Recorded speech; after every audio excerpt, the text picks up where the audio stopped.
Welcome to the Congregational Church of South Dartmouth today. We are going to go in and look at the church offices and also the crib room and the church library. So this is the side door of the church, and you can see our parking lot, some red poppies in bloom, our beautiful beech tree.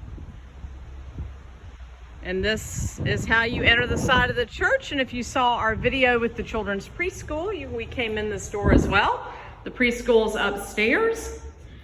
And we're going down today. These are the church offices. This is Robin's office, and this is my office. And if you go down these steps, it's our church social hall, which many of you know. It's named after the Shonings. We often have events in here, lunches, potlucks, and we have a wonderful kitchen, and we just have a great space. That's the door that I go in and out of because there's the parsonage. It's a door up to the sanctuary and another door to the sanctuary. So this is our wonderful social hall. And then you go back up the steps past the church offices.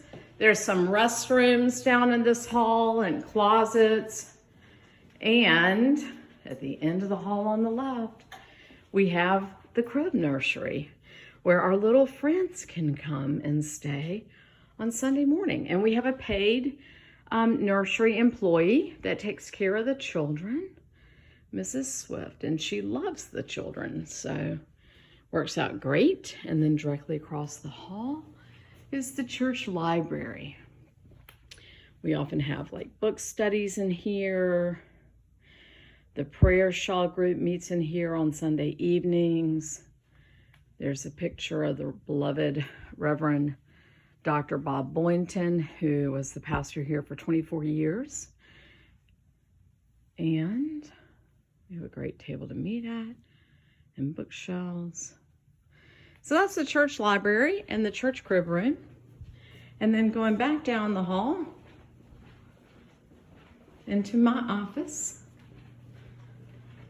I believe I've filmed from the office, but I'm not sure I've ever really told you some things about the office.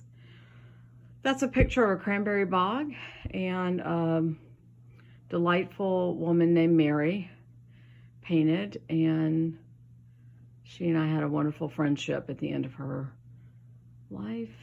And then welcome Rev E.K. That sign was put up when I came. And that is a picture of the church where I was raised in Atlanta, North Avenue Presbyterian, and my books. So welcome to the church office this morning.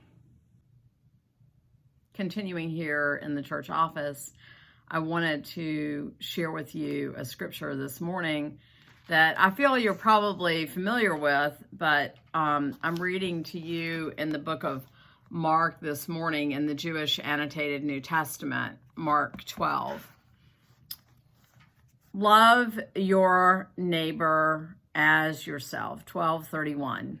Love your neighbor as yourself. I've thought a lot about this verse lately. I was having a conversation with some youth about why they didn't like to wear their masks. And I'm in the habit of carrying one with me wherever I go. And it's taken me a while to get used to doing this. You know, I have an extra mask sitting here on my desk. I have an extra mask in my car. I actually have 2 or 3 in my car. And I have one in David's car and one in the kitchen on the counter. And I put this in my pocket every day, even when I go out to walk. I keep it in my pocket. But I was talking to these youth and I said, you know, really the mask is wearing the mask. Think of it not in terms of being about yourself. Think of the mask when you put it on. I say this to myself. I'm loving my neighbor as myself by wearing this. And that's really how I see it when I'm standing with my mask at the grocery store or the post office. or the bank, and I've got my mask on. And when my mind, the chatter starts to go down, oh, I don't like wearing this mask, my smile's covered up, or my glasses are fogging up, or this mask is inconvenient. When those thoughts start to come in my mind, this is what I think. Emily, love your neighbor as yourself. Wear the mask. And we're also asked to wear the mask by our governor here in Massachusetts. So I do believe that Jesus asked us in the New Testament to obey the laws of the land. And so I, definitely advocate obeying the laws of the land. And we're asked to wear it. And so we're wearing them. So I've told the youth, I know it's not fun. Like, I know it's a pain to remember to take the mask with you everywhere you go. But remember in this world that we're seeking to be love in the world. And one way we can be love is love those around us like we love ourselves. So I know that probably some of you have received a few emails and calls and texts about Governor Baker's announcement yesterday. And the council has met this week. And just know this, that we in this church, we will proceed prayerfully. We will discern. We will listen to science. We will listen to medical folks. We'll keep watching the news.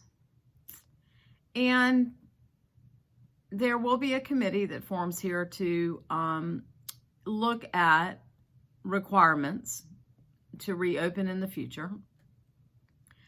I would imagine, much like I told you in a few videos ago on a Wednesday, that I would imagine we try perhaps something outside first, whenever that is. And I'm not, committing a date or even throwing out a possible idea, because I know that part of loving our neighbors as ourselves is waiting and watching our state move through this first phase and see what happens with the numbers.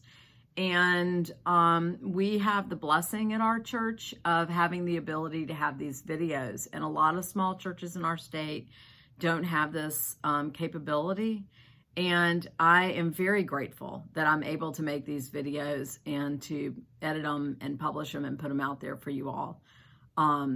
So we will prayerfully discern, talk, and read and listen and watch.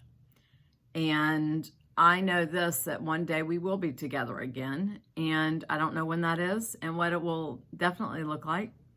But I know that we will take the appropriate steps to look at all the recommendations that we can and to seek the state's advice and our denomination's advice. And we will begin thinking of what it would take to form a plan. So just know that we will proceed cautiously and mindful of our neighbors. And between now and then, you can pray for the leadership of this church and pray for those that are in positions of making decisions like that. And pray for the church staff as we continue to try to dream and reach you all where you are. So all my best to you this day. And I miss you. And wear your mask for your neighbor. It's a great way to love our neighbor.